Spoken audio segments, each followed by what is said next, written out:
নমস্কার, mixed fusion সোমার পাকশালায় আরেকটি রেসিপির সাথে আপনাদের সবাইকে স্বাগত। সামনেই সরস্বতী পুজো, আর মাত্র কয়েকটা দিন বাকি আছে। তো সেই দিন আমরা মাকে খিচুড়ি ভোগ নিবেদন করি, আর সেই ভোগ কিন্তু আমরা প্রসাদ হিসেবে গ্রহণ করি। তাই চলুন আজকে আমি আপনাদের সাথে শেয়ার করব ভোগের খিচুড়ি বা সরস্বতী পুজো স্পেশাল এই খিচুড়ি। তো এই খিচুড়ি বানানোর জন্য প্রথমেই আমি নিয়ে নিচ্ছি মুগ ডাল। মুগ ডাল এখানে আমি নিয়েছি 2 কাপ। 2 কাপ মুগ ডালকে একটু শুকনো খোলায় ভেজে নিচ্ছি। হালকা করে একটু নেড়ে নেব, কালারটা চেঞ্জ হয়ে যাবে, আর যখন হালকা গন্ধ বেরোবে তখন কিন্তু এটাকে নামিয়ে নেব। এখানে লাল করে ভাজার কিন্তু কোনো প্রয়োজন নেই। এই ডালটাকে ভালো করে ধুয়ে নিতে হবে।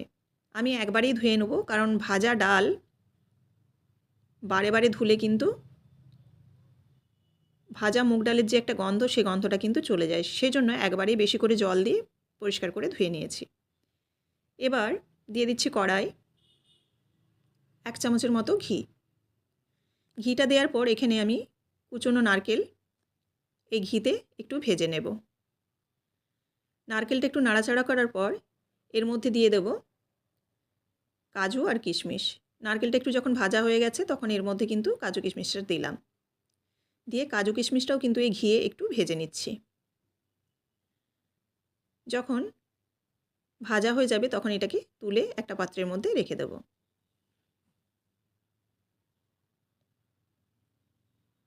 এবার এই যে ঘিটা আছে, এই ঘিয়ের মধ্যে কিন্তু আমি যে সবজিগুলো আছে সেগুলো ভেজে নেব।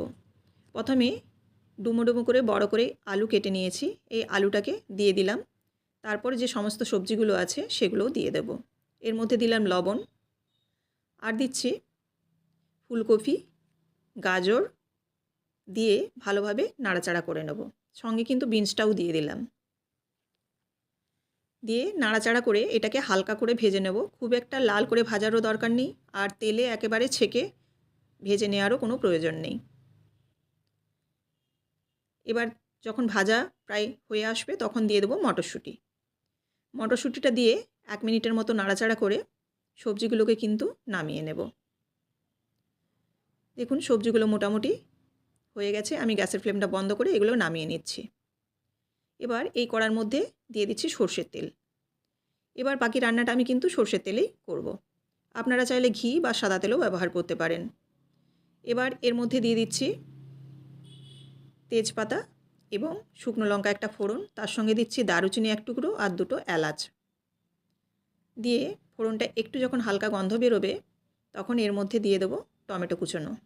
এখানে 2টো টমেটো আমি কুচিয়ে দিয়ে দিয়েছি, আর তার সাথে আমি আদা এবং কাঁচা লঙ্কা বাটা এই দুটোও কিন্তু দিয়ে দিলাম। আদা কাঁচা লঙ্কা বাটা দিয়ে একটু জল দিয়ে দিলাম মশলাটা কষাবার জন্য। এবার দিচ্ছি হলুদ গুঁড়ো আর ধনে গুঁড়ো দিয়ে একটু নাড়াচাড়া করে মশলাটাকে কিন্তু কষিয়ে নেব। মশলাটাকে একেবারে ভালোভাবে কষিয়ে নিতে হবে তেল ছাড়া ছাড়া করে। এর মধ্যে আমি একটু কাশ্মীরি লঙ্কার গুঁড়ো দিলাম। এখানে কিন্তু কোনো ঝাল লঙ্কার গুঁড়ো ব্যবহার করছি না, যেহেতু আমি আদার সাথে কাঁচা লঙ্কা দিয়ে দিয়েছি। মশলাটা যখন এরকমভাবে কষানো হয়ে যাবে আর টমেটোটাও খুব ভালোভাবে গলে যাবে তখন এর মধ্যে দিয়ে দিলাম ভেজে রাখা মুগ ডালটা, আর দিয়ে দিলাম গোবিন্দভোগ চাল ধুয়ে। এখানে 2 কাপ মুগ ডালের সাথে আমি 2 কাপ গোবিন্দভোগ চাল দিয়েছি। তো এখানে আপনারা চাইলে মুগ ডালের পরিমাণটা 1.5 কাপও করতে পারেন। আমি এখানে সমপরিমাণ নিয়েছি। আর ভেজে রাখা আলুটা আমি প্রথমেই দিয়ে দিলাম, কারণ আলুটা একটু সেদ্ধ হতে দেরি হয়। সেজন্য আলুটাকে দিয়ে চাল এবং ডালটাকে একটু ভালো করে কষিয়ে নেব। নেড়েচেড়ে এরকম যখন কষানো হয়ে যাবে তখন এর মধ্যে দিয়ে দেব গরম জল। জল একদিকে বসিয়ে রেখেছিলাম গরম জল, সেই জল এখানে দিয়ে দিচ্ছি। জলের পরিমাণটা এখানে দেখে দিতে হবে, কারণ ভোগের খিচুড়ি খুব একটা কিন্তু পাতলা হয় না। এখানে জল একবারে দেওয়ার চেষ্টা করবেন। যদি তখন সেদ্ধ হওয়ার পর কম মনে হয় তখন কিন্তু গরম জলই ব্যবহার করবেন। ঠান্ডা জল বা কাঁচা জল যেটাকে বলে সেটা ব্যবহার করবেন না। এবার ভেজে রাখা যে সমস্ত সবজিগুলো ছিল সেগুলো কিন্তু দিয়ে দিলাম। এবার এর মধ্যে দিচ্ছি পরিমাণ মতো লবণ আর দেব চিনি। এবার নাড়াচাড়া করে খিচুড়িটা সেদ্ধ হওয়ার জন্য অপেক্ষা করব। এখানে সেদ্ধ হতে মোটামুটি মিনিট 10-15 মতো টাইম লেগেছে। এটা প্রায় 60% মতো সেদ্ধ হয়েছে। এবার আরও কিছুক্ষণ সেদ্ধ হয়ে যাওয়ার পর তারপর গ্যাসের ফ্লেমটা বন্ধ করব।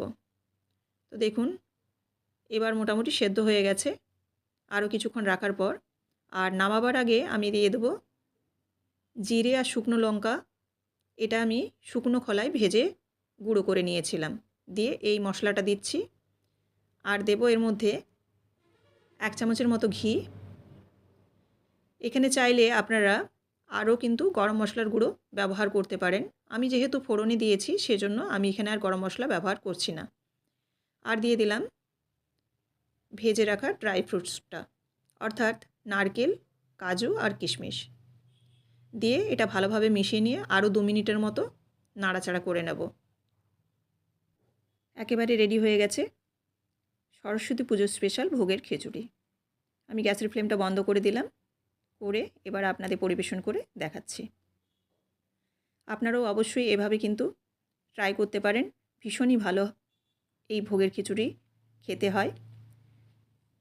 আর রেসিপিটি যদি ভালো লেগে থাকে অবশ্যই লাইক, কমেন্ট এবং শেয়ার করবেন। আর এরকমই প্রত্যেক দিন বিভিন্ন রকমের রেসিপি দেখার জন্য অবশ্যই চ্যানেলটিকে সাবস্ক্রাইব করে রাখবেন আর বেল বটনটি প্রেস করে দেবেন, যাতে সবার আগে নোটিফিকেশন আপনাদের কাছে পৌঁছে যায়। তো দেখুন আমি একটা প্লেটের মধ্যে রেডি করে নিচ্ছি। আর এর ঘনত্বটা দেখুন, পাতলাও হয়নি কিন্তু আর খুব একটা কিন্তু ভুনা খিচুড়ির মতো শুকনোও হয়নি। তো আপনারাও অবশ্যই এভাবে বানাবেন আর আমায় অবশ্যই কমেন্ট করে জানাবেন যে রেসিপিটি কেমন লাগলো। আবারও দেখা হচ্ছে নেক্সট রেসিপিতে। সবাই ভালো থাকবেন। ধন্যবাদ।